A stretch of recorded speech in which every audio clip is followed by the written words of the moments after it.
नमस्ते दोस्तों, UCC institute के यूट्यूब चैनल में आपका स्वागत है। आज हम लोग देखेंगे हिंदी भाषा के बारे में। हिंदी व्याकरण के अंदर सबसे पहले हम लोग बेसिक से बता रहा हूँ मैं आपको। अब मैं आपको बता रहा हूँ कि हिंदी भाषा थी तो वो कैसे उत्पत्ति हुई, उसकी क्या स्टार्टिंग में भी हिंदी भाषा थी या नहीं थी तो वो कैसे आई, क्या थी, उसके बारे में हम लोग जानकारी लेंगे। ठीक है, इस पर भी कॉम्पिटिटिव एग्जाम के अंदर आते हैं क्वेश्चंस वो। अब मैं आपको तीनों की दृष्टि से बताऊंगा, ऐतिहासिक दृष्टि से भी क्या है उसकी, ठीक है। सेकंड में आपको बताऊंगा उसकी भौगोलिक दृष्टि में क्या था, ठीक है। और तीसरा उसको राजनीतिक कहते हैं या फिर संवैधानिक वे के अंदर से जो हमारी हिंदी भाषा है उसको क्या दे रखी है, कैसी मान्यता है, वो सब चीज़ें मैं आपको बताऊँगा। ठीक है, तो स्टार्ट करते हैं। सबसे पहले हम लोग देखते हैं हिंदी भाषा को ऐतिहासिक दृष्टि से देखते हैं। किसकी दृष्टि से? ऐतिहासिक। अब ऐतिहासिक दृष्टि के अंदर सबसे पहला पॉइंट आता है हमारे पास में, वो है कि सबसे पहले हिंदी भाषा नहीं थी। तो ऐतिहासिक के टाइम में क्या थी? जो संस्कृत भाषा थी, क्या थी हमारे पास में?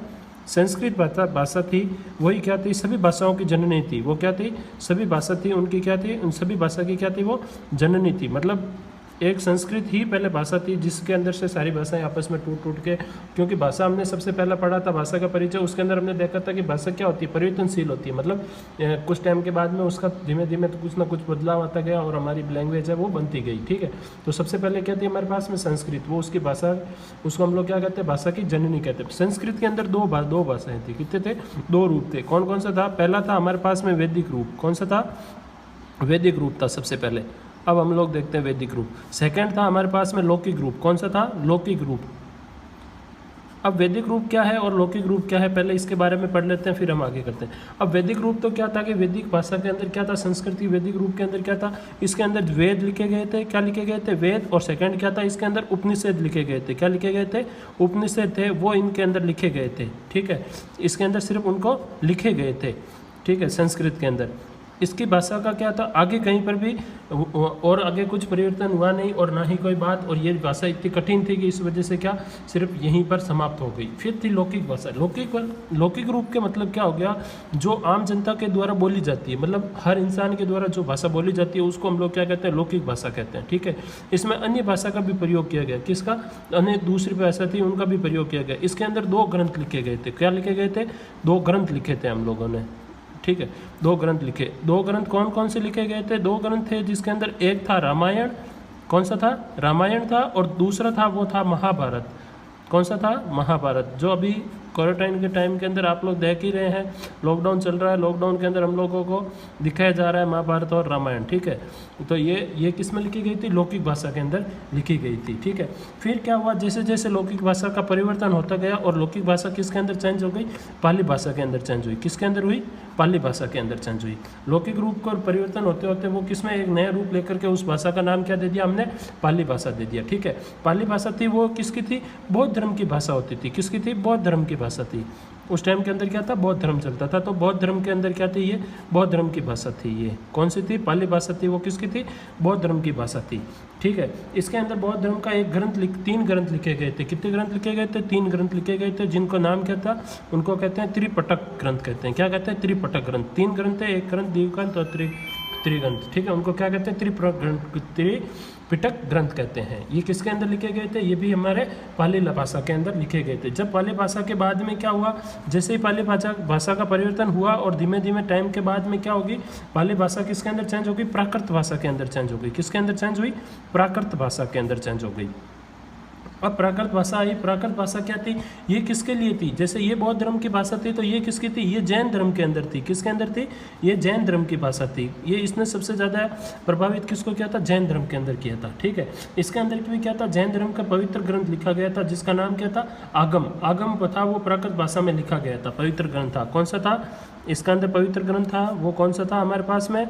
वो था आगम। कौन सा था? आगम। ठीक है, ये आगम किसका था? ये जैन धर्म का था। ये किस भाषा के अंदर लिखा गया था? प्राकृत भाषा के अंदर लिखा गया था। ठीक है, अब आगे चलते हैं कि प्राकृत भाषा भी क्या थी? उसके बिगड़े हुए रूप को, मतलब प्राकृत भाषा थी उसका जो बिगड़ा हुआ रूप, मतलब धीमे धीमे लोगों ने उसको बिगाड़ दी लैंग्वेज को बिगाड़ते बिगाड़ते उसका एक नया, जिस भाषा को क्या कहा गया? अपभ्रंश कहा गया। क्या कहा गया?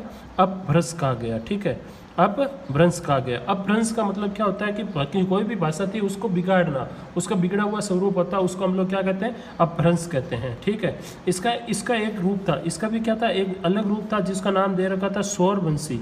सौर सैनी अपभ्रंश। सौर सैनी अपभ्रंश। इसके अंदर जो हमारी हिंदी भाषा है वो किसके अंदर है, सोर्स यानी अपभ्रंश है, ठीक है, सोर्स यानी अपभ्रंश था। और अपभ्रंश के अंदर भी क्या बनी थी हमारी, इसी के अंदर क्या बनी थी हमारी, हिंदी लैंग्वेज बनी थी। कौन सी लैंग्वेज बनी थी, हिंदी भाषा बनी थी, ठीक है।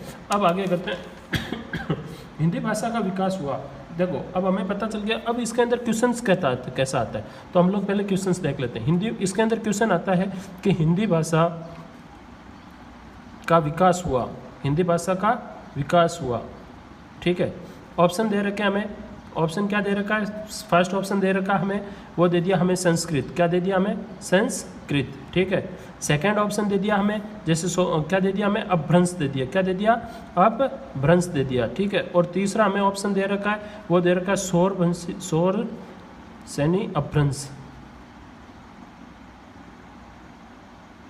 अब देखो हमारे पास में तीन ऑप्शन दे रखे हैं, कौन कौन से, हिंदी भाषा के अंदर, क्या हिंदी भाषा का विकास किस में हुआ, मतलब हिंदी भाषा कहाँ से बनी, संस्कृत से, अपभ्रंश से, या सौर सैनी अपभ्रंश से। तो इसका आंसर क्या होगा, सौर सैनी अपभ्रंश होगा। क्यों होगा, क्योंकि हम जब तक उस आंसर को देंगे जब हमारे पास में सबसे निकट होगा।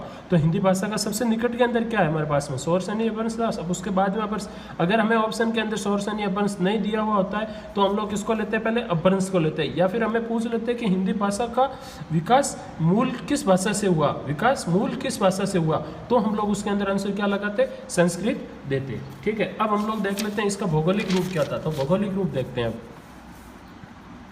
क्या देखते हैं, इसका भौगोलिक रूप देखते हैं, ठीक है। भौगोलिक रूप के अंदर क्या था, ये कहाँ कहाँ बोली जाती है वो देखते हैं। तो ये ज़्यादातर कहाँ है, देश के मध्य भाग के अंदर बोली जाती है। कहाँ, ये ऐसे कह सकते हैं ये भाषा है वो किसकी है, मध्य देशी लोगों की है, या फिर मध्य भारत में सबसे ज़्यादा बोली जाती है। ये कहाँ बोली जाती है, मध्य देश के अंदर सबसे ज़्यादा भाषा ये बोली जाती है। जिसके अंदर कौन कौन से स्टेट आते हैं, यूपी आता है, ठीक है, एमपी आता है, ठीक है, छत्तीसगढ़ आता है इसके अंदर, ठीक है, सीजी लिख देते हैं हम लोग छत्तीसगढ़ को, ठीक है, छत्तीसगढ़ आता है। फिर हमारे पास में इसमें राजस्थान भी आता है, ठीक है, और यूपी हो गया हमारे पास में। फिर हमारे इसके अंदर झारखंड आता है, कौन सा आता है, झारखंड आता है। इसके अंदर दो हमारे केंद्र शासित प्रदेश है वो भी आते हैं, कौन कौन सा, एक तो आता है हमारे पास में अंडमान निकोबार है, अंडमान निकोबार है, वो भी किसके, वहाँ पर भी सबसे ज़्यादा कौन सी भाषा बोली जाती है, वहाँ पर भी हमारे पास में हिंदी भाषा बोली जाती है, ठीक है। और एक हमारा दिल्ली, दिल्ली भी आपको पता ही है, दिल्ली भी क्या है, एक केंद्र शासित प्रदेश है, ठीक है। और उसके अलावा कौन से के अंदर बोली जाती है, हिमाचल प्रदेश के अंदर भी कौन सी यही लैंग्वेज बोली जाती है, ठीक है। अब देख लेते हैं हम लोग इसका राजनीतिक देखते हैं, राजनीतिक के अंदर क्या था, राजनीतिक कहते हैं या फिर इसको कहते हैं संवैधानिक रूप से, किसके हिसाब से, संवैधानिक रूप में। संवैधानिक के अंदर इसका क्या इतिहास है, तो इसके अंदर क्या था कि हमारे पास में जो हमारे संविधान लिखा हुआ है, संविधान लिखा हुआ है, संविधान के अंदर कौन सा है, अनुसूची है हमारी 8, कौन सी, अनुसूची 8 है। उसके अंदर कितनी भाषाओं का भाग लिया हुआ है, 20 भाषा, 22 लैंग्वेज को दे रखा है, मतलब 22 भाषा दे रखी है। 22 भाषा के अंदर एक कौन सी भाषा को दे रखा है, मान्यता कौन सी को दे रखी है, हिंदी भाषा को भी मान्यता दे रखी है, ठीक है। उसके बाद में हमको देख सकते हैं कि राज्य भाषा की दर्जा होती है, क्या होती है, राजभाषा का दर्जा होता है, ठीक है।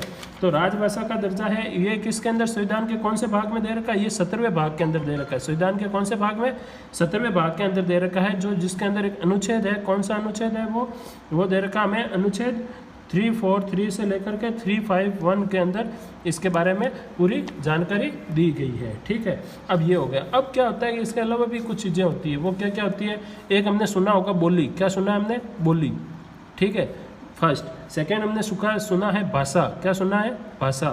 तीसरा होता है एक मातृभाषा, क्या होती है, एक मातृभाषा, ठीक है। चौथी होती है हमारे पास में राजभाषा, कौन सी होती है, राजभाषा।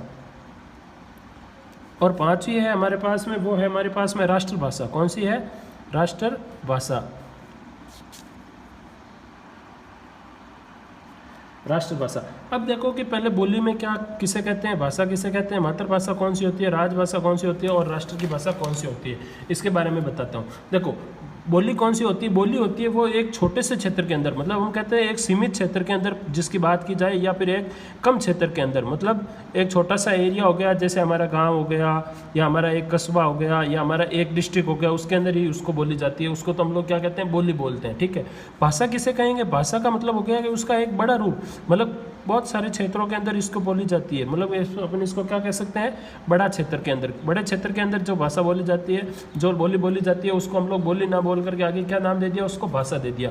तीसरा है हमारे पास में मातृभाषा। मातृभाषा का मतलब क्या होता है, जो माँ के मुँह से सीखी जाती है, क्या, जो माँ के मुँह से बोलती है और हम उनसे सीखते हैं, और उसका फिर आगे विस्तार कहाँ से होता है, उसका आगे विस्तार है वो समाज के द्वारा हमारे पास में, या हम जो आसपास के लोगों से मिलते हैं, हमारे परिवार के द्वारा जो हम भाषा सीखते हैं, उसको हम लोग क्या कहते हैं, मातृभाषा कहते हैं। ठीक है, फिर आती है राजभाषा। अब राजभाषा क्या होती है, राजभाषा का मतलब ये होता है जिसके अंदर प्रशासन का, किसका, प्रशासन का होता है, प्रशासन का जो काम होता है, या फिर अपन ये कहते हैं कि शासन का काम होता है, जो शासन का काम होता है वो जिसके अंदर चलता है, वो कौन सी भाषा के अंदर काम होता है, उस भाषा को क्या कहते हैं हम लोग, राजभाषा कहते हैं। ठीक है, और अगला लास्ट पॉइंट रहा हमारे पास में राष्ट्रभाषा। राष्ट्रभाषा का मतलब क्या होता है, किसी राष्ट्र के अधिकांश लोगों के द्वारा जिस भाषा का प्रयोग करते हैं उसे हम लोग क्या कहते हैं, राष्ट्रभाषा कहते हैं। ठीक है, अब बोली और भाषा होती है, उन दोनों के विचारों में अभिव्यक्ति की मध्य होती है, किसके बीच में होती है, हमेशा दो लोगों के बीच में होती है। इन दोनों में सिर्फ अंतर क्या होता है, एक सिर्फ क्षेत्र का अंतर होता है। ठीक है, बोली का क्षेत्र होता है वो सीमित होता है, और हमने ये देख लिया भाषा होती है उसका क्षेत्र क्या होता है, बहुत बड़ा होता है। Thank you so much video देखने के लिए। अगर आपको अच्छा लगा तो लाइक कीजिए, कमेंट कीजिए, सब्सक्राइब कीजिए।